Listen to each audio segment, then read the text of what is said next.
Why did you pick the name in the first place? Well, you know, why did the Beatles pick the Beatles, you know? Nobody knows. But this is a name which has got connotations, Black Sabbath, hasn't it? Well, you know, so the Rolling Stones got something to do with landslides, you know.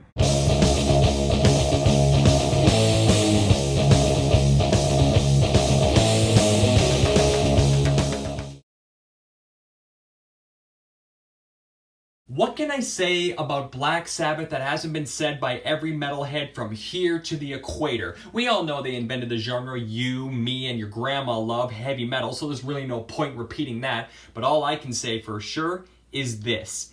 I am a huge simp for Sabbath. They're one of my top 5 favorite bands, and a band I've been wanting to do a retrospective on since I started my show almost a year ago. Wow, I've been doing this for almost a year. Wow. Anyways, to end season 2 with a bang, we're breaking up the Sabbath discography into 2 parts, starting off with the influential Ozzy years. So enough yap, it's time to get into Black Sabbath, baby. Let's kick it. If you look at the times, it was all love and peace and bells and, you know, free love, and that wasn't the case for industrial, stenchy town of Birmingham. It's very rough, really, very industrial sort of town.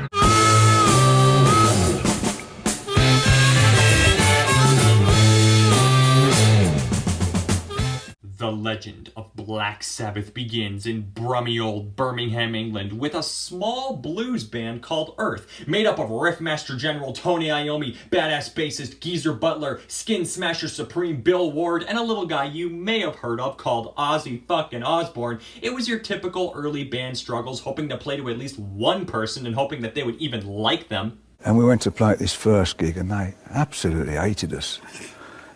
And I'll never forget this bloke came up, hey, you know, Scots bloke, your singer's crap.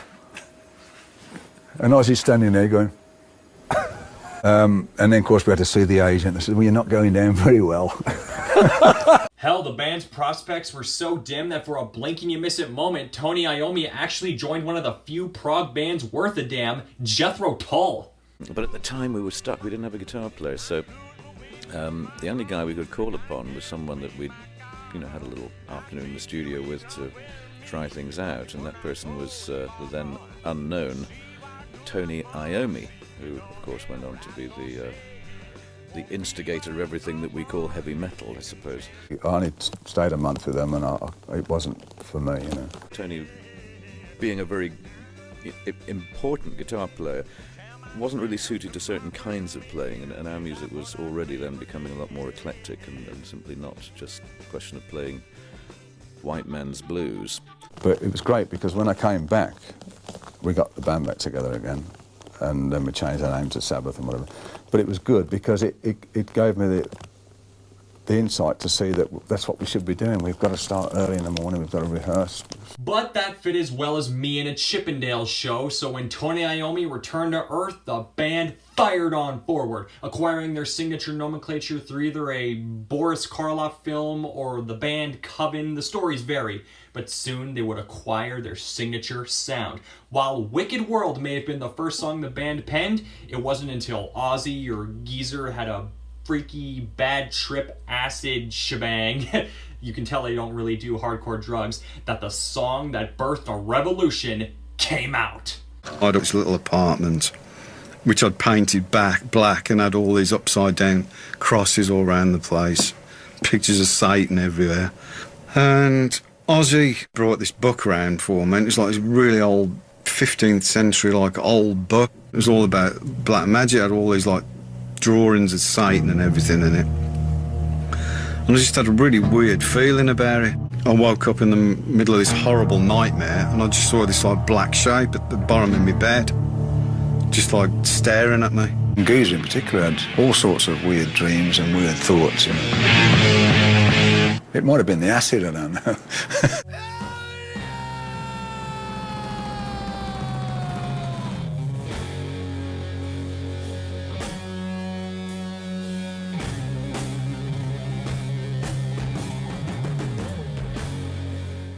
And soon to follow, on a budget that wouldn't even buy you a Nissan shitbox, and recorded in 12 hours if legend is to be believed, The self-titled debut album came roaring out of Satan's ass into a world that was not ready for it. Look, there's no amount of words I can string together to accurately describe how influential this album is and how it still holds up 5 decades after its release.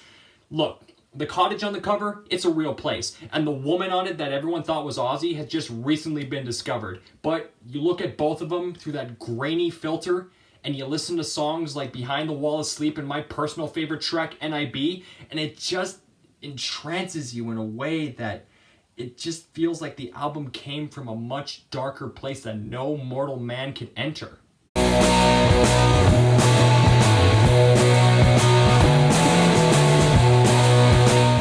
But these 4 guys did, and they came back with performances that will rattle your roof. Bill Ward's swagger and skincraft on tracks like The Wizard are without peer. Geezer Butler's bass bounces along each track in such a way that you wouldn't actually believe he didn't start off as a bassist. And Tony Iommi tears into those riffs like a lion tears into a gazelle. But oh, we can't forget about Ozzy Osbourne. Sure, he may have had a minor role in the Sabbath songwriting process, even though he'd like to let you think he didn't, but when you hear him wail across this album, you can't help but deny that he doesn't have a sick vocal sound. Like, come on, people, it's the debut Black Sabbath album. Every track on this thing kills, even the covers Warning and Evil Woman, the latter of which I honestly thought was a fever dream because for the longest time I couldn't find the damn thing.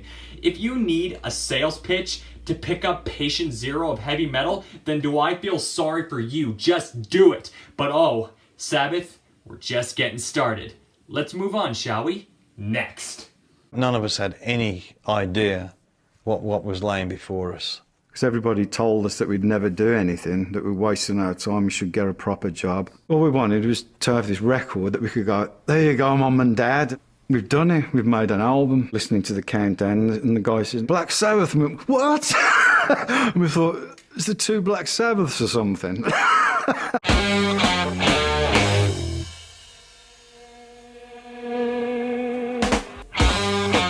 The sound of the debut album perked many an ear in dreary old England, and people began wondering, who the hell were these Sabbath dudes? Sabbath themselves quickly capitalized on that success by rocking back into the studio and cranking out Paranoid. Look, do I even need to get into how popular Paranoid is? I mean, you've heard songs like Iron Man and the title track and everything from car commercials to supermarkets, for Christ's sake. But it's for good reason. The debut album, while it is a heaving beast for a fact, is still a debut album and thus had many loose ends. And even though those loose ends would have made up lesser bands' entire careers, on Paranoid, they tightened up the songwriting to make this album a top-to-bottom badass beast.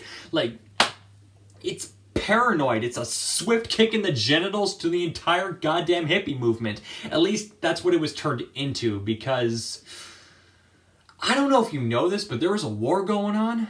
I always remember we did these 2 American Army bases, and it was where all the guys, once they'd finished the tour of Vietnam, instead of going straight back to America, they'd have to have like a halfway house. And we got talking to like the soldiers and everything. And they were in terrible state and telling me like that a lot of them were doing heroin. Nothing on the news about this. There was no programs telling you that the US troops in Vietnam were, to get through that horrible war, were like fixing up and all this kind of thing. The Vietnam War was a major influence when it came to writing this album. Although Wall Purchase would have been a killer track, I'm just glad I live in the universe where we got War Pigs, as well as the heroin use of Hand of Doom, and my personal favorite track, the nuclear anthem, Electric Funeral. Burning global poppy fire, like electric funeral fire.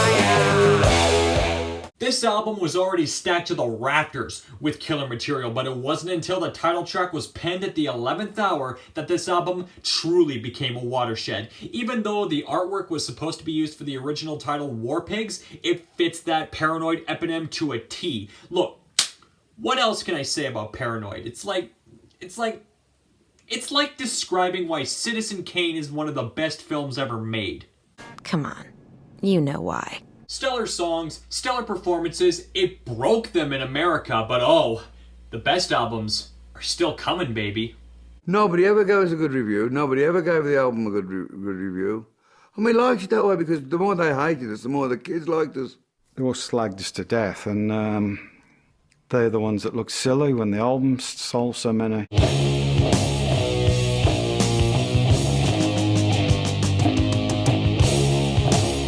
Now, I'm gonna try to compose myself as best I can, because at least when it comes to the Ozzy stuff, 1971's Master of Reality is my favorite Sabbath album, full stop. Why? Why? Because from the opening cough by Tony Iommi that was caught on accident, you're just smacked with what a cosmic shift the band's sound has taken. Now, the debut album and Paranoid were more on the rock side of things, admittedly. Hell, even the band don't consider themselves metal. I don't class ourselves as heavy metal. I know a lot of people do.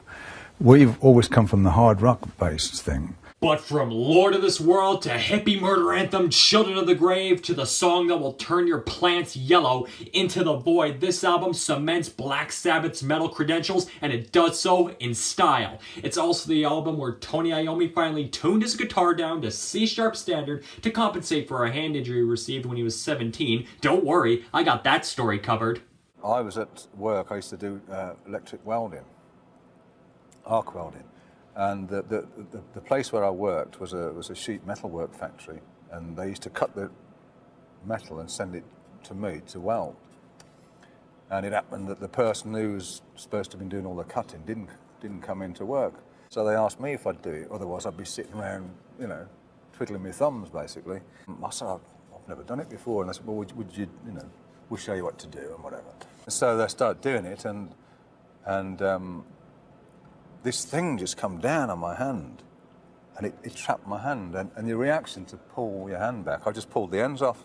So I went ahead and tried to make myself something, and I did. I made some tips out of a squeezy bottle. I melted it down into a ball, and little ball like that, and then I got a hot old soldering iron and pushed it through, and then I made it fix onto my fingers, and I sat there all night then, rubbing it down so it had shaped like a finger. And then I had to put a piece of leather on so to grip the strings, because otherwise, you know, it'd just slip off. And it was just something I developed over that period, and then it enabled me to be able to play. Strangely enough, I was going to leave that job the next day. Well, on that day, as a matter of fact. And secondly, as probably an accidental byproduct, it also thickened up Sabbath's already heavy sound. Tony's guitar and Geezer's bass combined into a single entity hell-bent on murdering wimps and posers who don't leave the hall. Bill Ward's drums come in to three-point tackle anyone left standing, and Ozzy's bluesy bellow sings them their last fucking rites. Rocket engines burning through so fast, up into the night sky. This album is like a young Stevie Nicks, bedecked in dark colors and mysticism, but beautiful all the while, and hopped up on drugs. Yeah, if you couldn't tell by the opening stoner anthem Sweetleaf, drugs had begun to become a prevalent element in Black Sabbath. Well, what do you do to relax? Smoke marijuana. You were joking when you said that, of course. Yeah, right. Great big chewings are the best hash you could ever imagine. We'd smoke these until like the very last second that we had to go on stage. And so this one night we went on stage and he thought he was playing the flute, but the flute was down here on his chin. He was just blowing into the microphone. So all the audience was hearing was this. So Ozzy got this great big mirror out of the dressing room and dragged it on stage and put it right in front of him while he was doing this thing. So he finished what he thought was this flute solo and opened his eyes and seen himself, and he was just... But despite smoking enough pot to keep 10 Snoop Dogs sedated, the music does not suffer, even though critics at the time would have you believe that. But here's the thing about critics.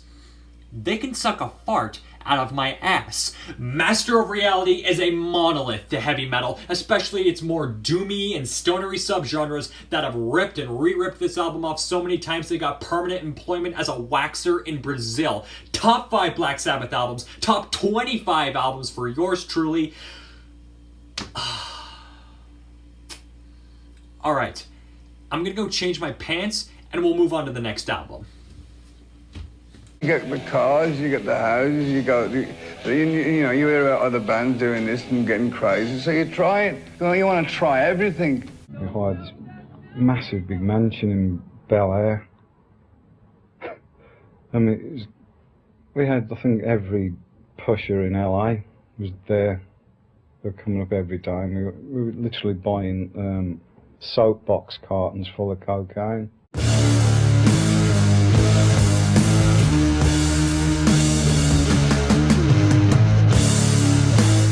She don't lie, she don't lie, she don't lie. Cocaine.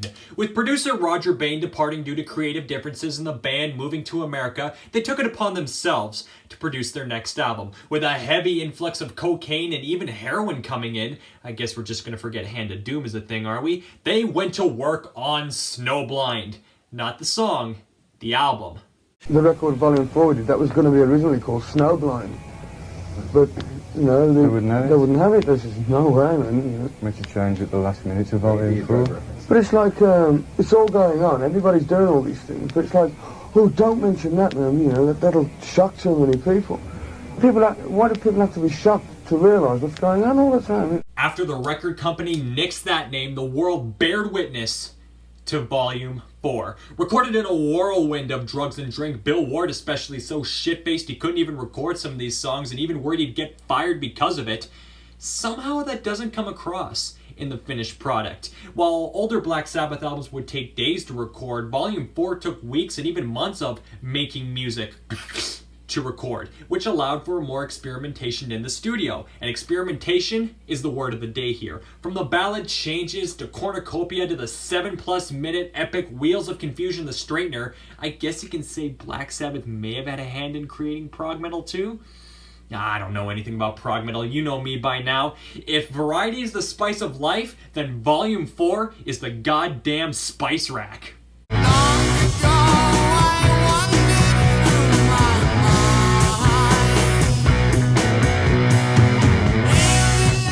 But my preferred cuts are the heavier ones. Tomorrow's Dream, the doom metal messiah under the sun, and while Master of Reality may be my all-time favorite Black Sabbath album, my all-time favorite Black Sabbath song is the superb Supernaut.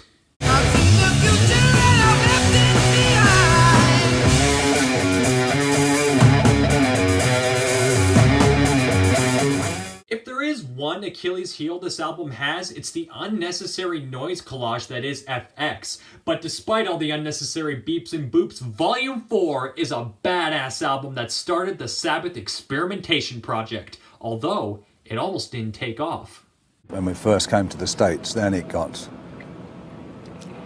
pretty heavy into, you know, cocaine and the rest of the stuff that goes with it. We just tip it into this big bowl and sort of a bit like Scarface.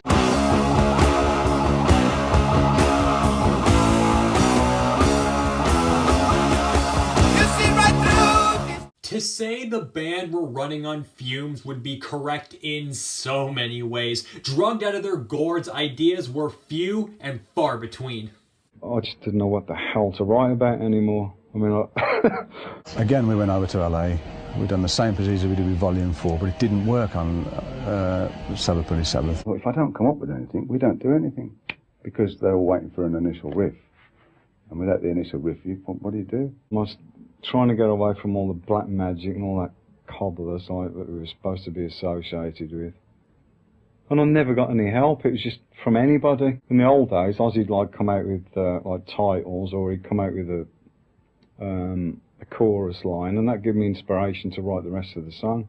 And all that had dried up. When even a riff god like Tony Iommi can't pull something out of the ether, you know you're strung out and sleepy. Hell, they had to even cancel an entire tour because of it. So, in a last-ditch effort to milk some creativity, Black Sabbath rented out the haunted Clearwell Castle, where their kin like Led Zeppelin and Deep Purple would write and record. We used to rehearse in the dungeons, which was the dungeons of the castle, and one day we were in this one room, we had a big fire going, and Ozzy fell asleep on the couch, and we walked out and gone out. Anyway, a piece of coal fell out, and when I caught on fire, and of course Ozzy managed to get out. I don't know if later on that day, we saw this, we walked out down the passage, and there was an armoury on the left, as we walked down, on the right as we walked down. And we saw this figure coming towards us and then go into this armoury. So we went into this armoury, Ozzy and myself. Of course, there was nobody there. The door's locked from the inside. I've got to be honest, we frightened the life out of each other. We had to leave in the end. Everybody terrified each other because we were playing jokes on each other. Nobody knew who was doing it. And it worked. The opening riff of Sabbath Bloody Sabbath came roaring out of Tony's hands, and like nothing had changed, soon Sabbath Bloody Sabbath, the album, came after. Look, I love Volume 4, but if we're all being completely honest, it's a blind beast that bounces from ballad to badass with very little connective tissue in between. But Sabbath Bloody Sabbath, with 8 tracks spanning over 40 minutes, is more laser-focused, consistent, and heavy. And when I say heavy, I mean heavy. Even when songs like A National Acrobat go to that like do-do-do-do-do, do-do-do-do-do-do, do-do-do-do-do-do riff, it's still heavier than an entire season of weight loss on The Biggest Loser. And no, Fluff does not take from that. If Orchid can't take away from Master of Reality, Fluff can't take away from Sabbath Bloody Sabbath. But oh my god, the tunes on this album will strip the varnish off a Foot Locker. Sabbath Bloody Sabbath itself, Killing Yourself to Live, but my god, my favorite track is the badass love song, Sabracadabra.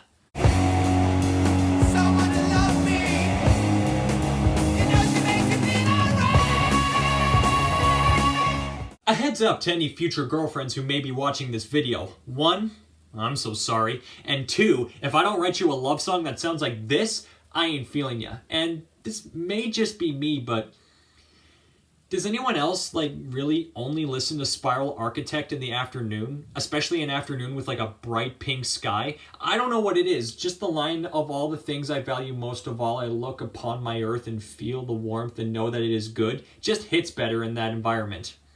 Nope, I'm the weird one? Okay, whatever. When all hope seemed lost, Sabbath Bloody Sabbath was the shot of adrenaline that kick-started the boys' hearts. Well, all the boys' hearts except Ozzy's. We're gonna do another new number. We're gonna do a new number now for album Sabotage. That's the title, I forgot to tell you. The album's called Sabotage, the new one.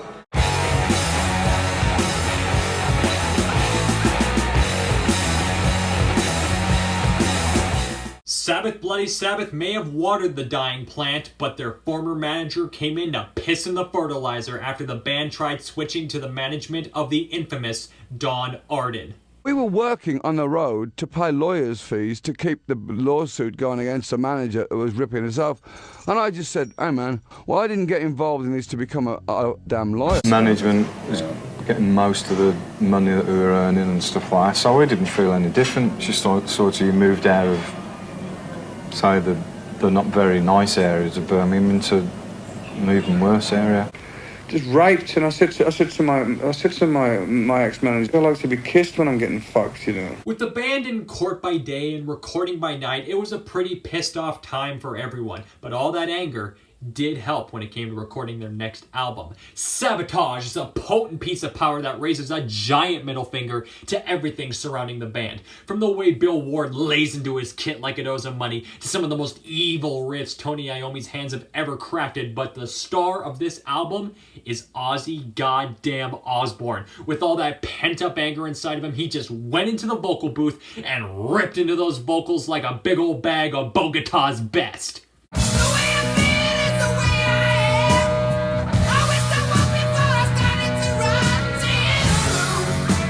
Quite possibly the best Ozzy has ever sounded on a studio record. It's just a shame that all these epic performances came about due to an absolute streak of sickening suck, but shitfire. I take more Sabotage than...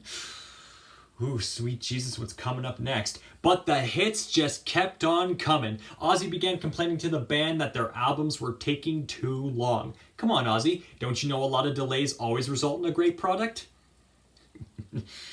Okay, sarcasm aside, I'm going to be honest with you people. Sabotage was really not my preferred listen before this retrospective. Now, don't get me wrong. Songs like, Hole in the Sky and Symptom of the Universe were always in my rotation, but I simp punchy, short material and don't really fuck with longer tracks. But now that I've given this album its proper due, I have to say, my favorite track is the almost 10-minute epic Megalomania, when that awesome Iommi riff kicks in with that cowbell and Ozzy going, "Suck me!" My pants get a little less roomy.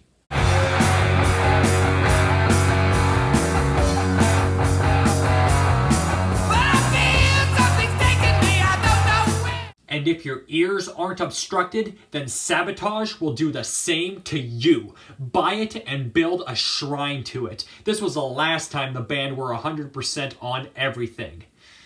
And yep, it shows. Alright, bring on Technical Ecstasy. You've always dealt with lyrics that were not really lightweight subjects. I mean, like Pope at the End of the Rope. This guy, he's a sicko. Really?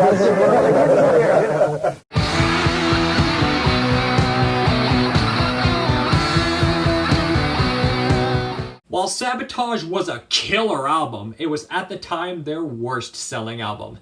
How does that saying go? How does it go?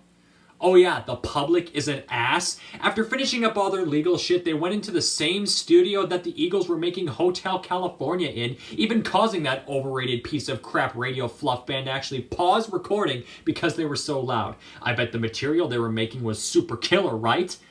Right? Right? WRONG! 1976's Technical Ecstasy is as ugly as its fucking cover art. Now, I'm not the first person to pitch a bitch fit about the cover of this thing, but much like Kiss's similar Unmasked, it's just too much. It should also be taken into consideration that Tony Iommi was fucking pissed around this time, having to produce and write the record while his bandmates were lying snowblind in the sun. It should also be taken into consideration as well that Queen main man Brian May was attached to Tony's hip the entire time he was making this album. Well, our backgrounds aren't that much different, you know. We were probably both playing Shadows numbers about 40 years ago, you know. 30 years ago. Look, I love Queen, expect a retrospective next season, and I love Black Sabbath, but not even in the weirdest Back to the Future time loop is there a time and a place for a malformed amalgamation of both. Told you once about your friends and neighbors, they were always seeking. Ugh. Look, Bill Ward has a great singing voice, but stop that, Sabbath. Look, are there good parts to Technical Ecstasy? Hell yeah, there are. I may be an asshole, but at least I can admit to liking certain things about things I hate. The song You Won't Change Me is pretty good, and the song Dirty Women, while better as a live track, is still a killer track nonetheless. But if I wanted to listen to music that sounded like Electric Light Orchestra, I'd make like Don Arden and do so. It was also around this time that Ozzy's bitch fit with the band became public. He's been having his eye on the exit since Sabotage, but it was around this time that it really became apparent to the masses. It was time to go. It was like we were all going. They were frustrated with me, and I was frustrated with them. We weren't going anywhere musically. We weren't doing. There was no challenge there because we knew as the name Black Sabbath, we could go out and pull a crowd anywhere. And saying drugs were affecting work and relationships would be like saying putting beer in the fridge makes it cold. Yep, cold. You can see the rock and roll doctor all you want, Sabbath, but nothing would stop this disintegration. Technical Ecstasy. Yikes. Next. So Ozzy came back and we did the Never Say Die album. And as we were doing it, I just knew that it's the end. Probably won't even get through the album, never mind another tour. You just could feel it that we needed a change. Don't you ever, don't ever say die. Never say die. Depending on who you ask, between Technical Ecstasy and Never Say Die, Ozzy either quit or is fired twice. It's almost as if addiction to drugs, alcohol, and diverging musical opinions have that effect on a band. But the fact is that success does change you. I mean, when you're hungry, you all have one goal to have, and that is to get successful. Now, when you get successful, it affects various people. I mean, it affected me. I didn't give a shit. I was full of cocaine and all the rest of the crap that I used to do, you know. So, I mean, that stuff makes you talk total horse crap, you know. the amount of... there shouldn't be a problem in the world, because I think we solved them all in a bathroom of a hotel with a bag of that white powder, you know. Did you have warning that Ozzy was going to go? We were rehearsing anyway for this album, and he left. Down a singer and with an album needed pronto, the band hooked up with Dave Walker of Fleetwood Mac, demos of which can still be heard on the internet.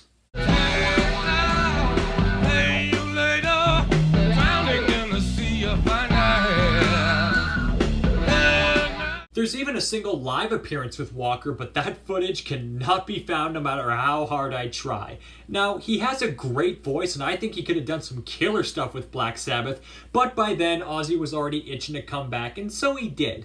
To be a cantankerous son of a bitch anyways, refusing to sing on any of the Dave Walker tracks, having them be rewritten, even flat out refusing to sing on a single song, making it an instrumental, already rushed, the finished product turned out to be Never Say Die. Now, with my opinions on Technical Ecstasy, you might think I hate Never Say Die all the same, but actually, I don't. I agree with Bill Ward. Despite all the drama, there are some killer tracks on this album. I mean, my favorite track off this album is actually one of my all-time favorite Sabbath songs, the immortal Johnny Blade. From the opening synth solo to that killer jam at the end, it's a top to bottom badass track. Tortured and twisted, he walks the streets alone.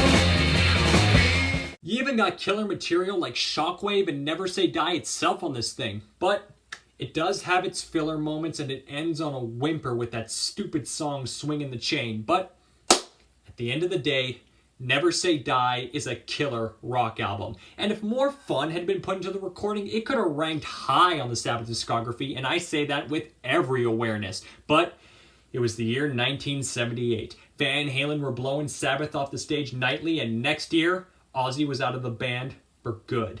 When it came to the firing of me, he got Bill, who was my best friend, who was my closest member of Black Sabbath, come and do the dirty deed. I didn't see him. He was locked away in his room. And that was it for Black Sabbath. The band disbanded shortly after, and despite a Live Aid reunion, it wouldn't be until 1997 when the band would reunite for good and storm the globe, releasing their final album in 2013 and calling it a career in 2017.